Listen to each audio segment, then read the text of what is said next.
Hello to all my beloved friends, this is Zach. In this video, I'm going to talk about the melee DPS rank for dungeons in Shadowlands. Everyone is deciding what class they want to main or play as an alt. And I hope this video can give you some sort of information on the state of the classes currently. First, as a disclaimer, it is still in beta and anything changeable can be happen. As usual guys, to ask for your utmost favor, please don't forget to leave a like and subscribe for more future content, and remember to ring the bell. Without further ado, let us begin.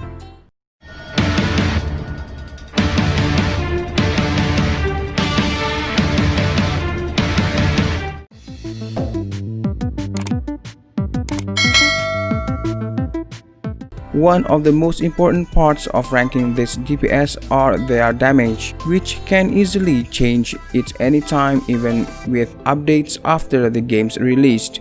The purpose of this video is just to give a look on how some of the melee DPS packs are performing, plus some thoughts on the Mythic Plus meta, and before I go through ranking these packs in groups.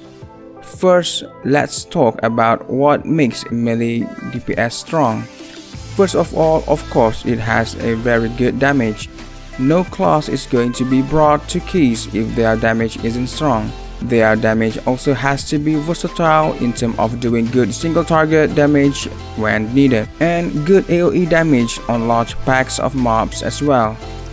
Classes that directly cleave their AoE rotation into multiple targets without losing priority damage are much preferred than those that have to decide on one or the other.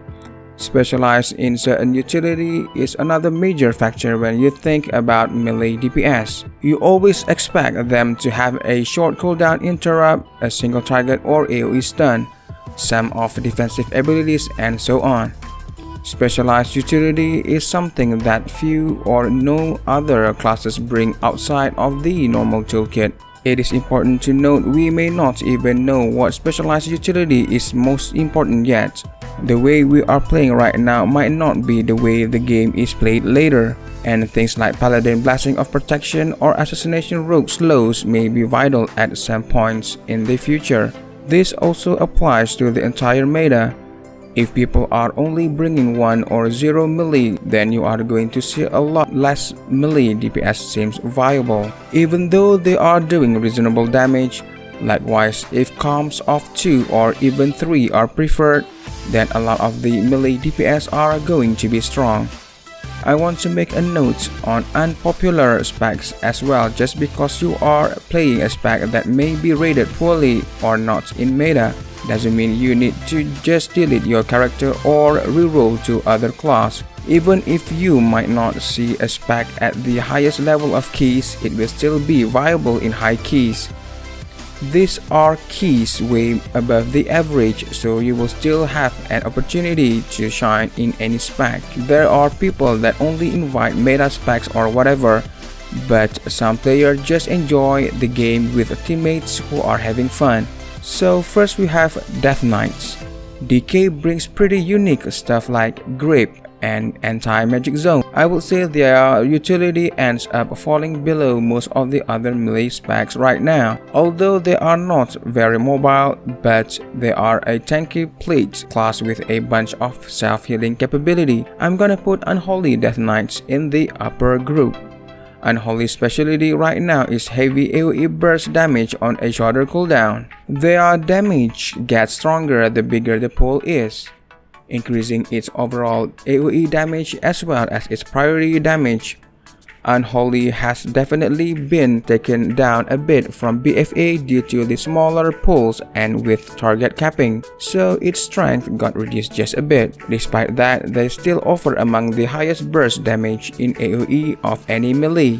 Issues with Unholy right now include its longer setup time and deep learning curve of this spec. It can feel extremely difficult in lower keys to do damage when ads or mobs dies too quickly that you aren't able to blow up your cooldowns.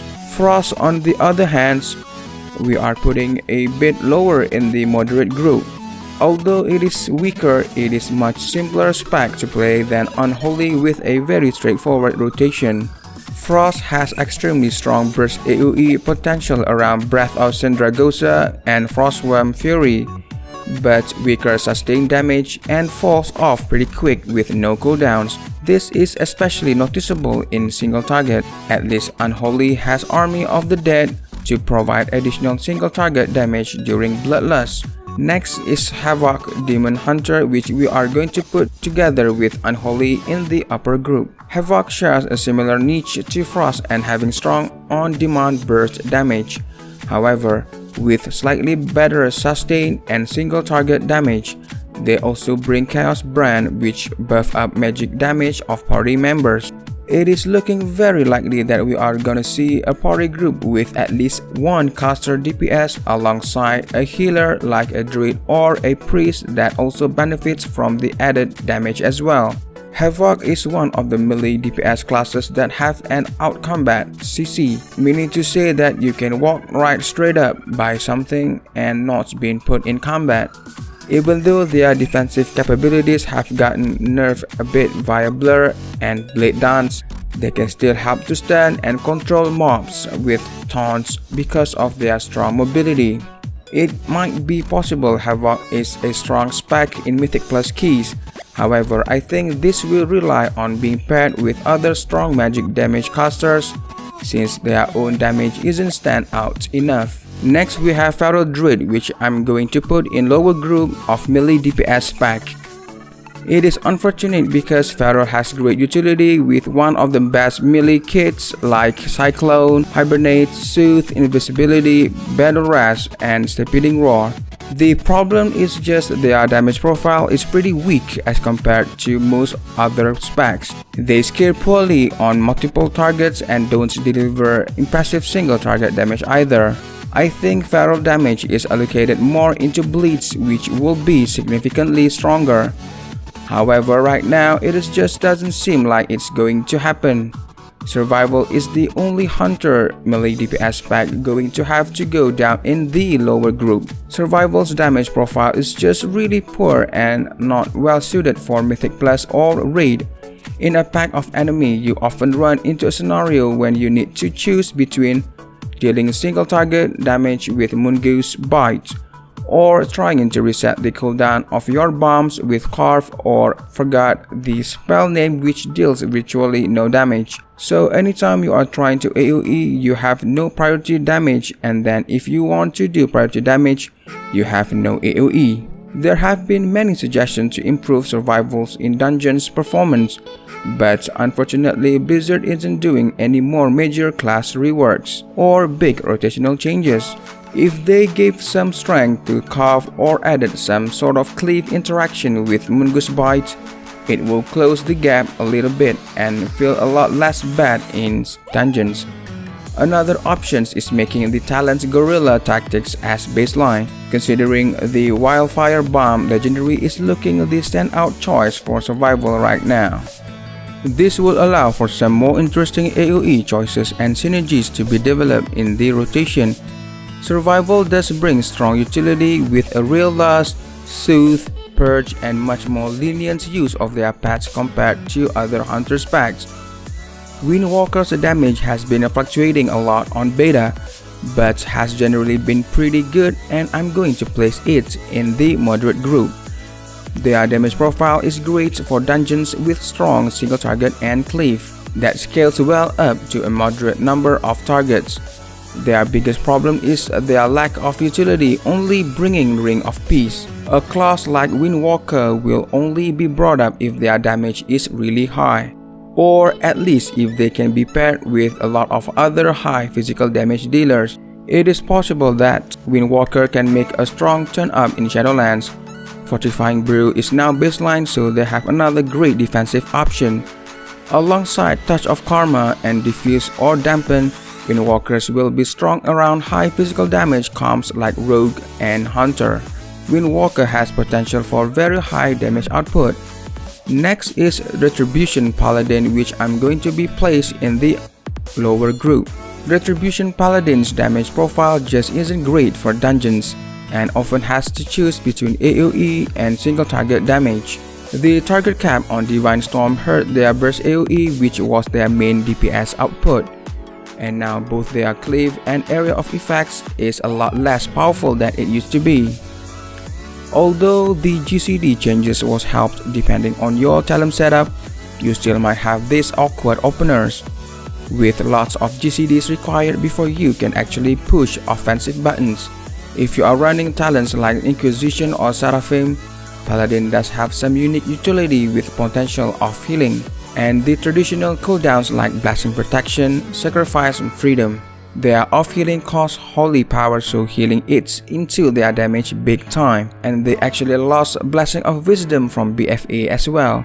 Although not super impactful, but it was nice as a healer to have that extra mana during tough boss fights. Paladin also has pretty weak defensives. Although they do have Bubble aka Divine Shield, their mobility is low and it will be difficult class to play. With how melee unfriendly Shadowlands is shaping up to be, Rogues have the best utility of any class in Mythic Plus, and is the only class that can get away with having moderate to low damage in high keys, simply because of the large toolkit they bring, and it's not only Shroud, but also their stuns, interrupt, invisibility, and tricks of the trade that puts them in high demand for most of BFA and might be in Shadowlands as well. Assassination is the weakest looking rogue spec right now, and I'm still going to put it in the upper group tier. This is due to its utility. Assassination has the highest burst damage of all three rogue specs, but their sustained damage falls off a bit. Their AoE, however, is much less flexible due to dot damage design, so it's looking like for most dungeons either other specs are preferred. Assassination rogues' main specialty is their multi-target silence with Garrett in packs. With many casters, they can offer an unmatched levels of spells lockdown. Outlaw is looking a bit better as compared to Assassination in terms of damage profile for dungeons, and for that it's going to be in the upper group melee DPS. Outlaw provides the most well-rounded damage profile, doing strong single target damage that also cleaves onto other enemies. The biggest change with Outlaw is the change to roll the bones, putting a long cooldown on it.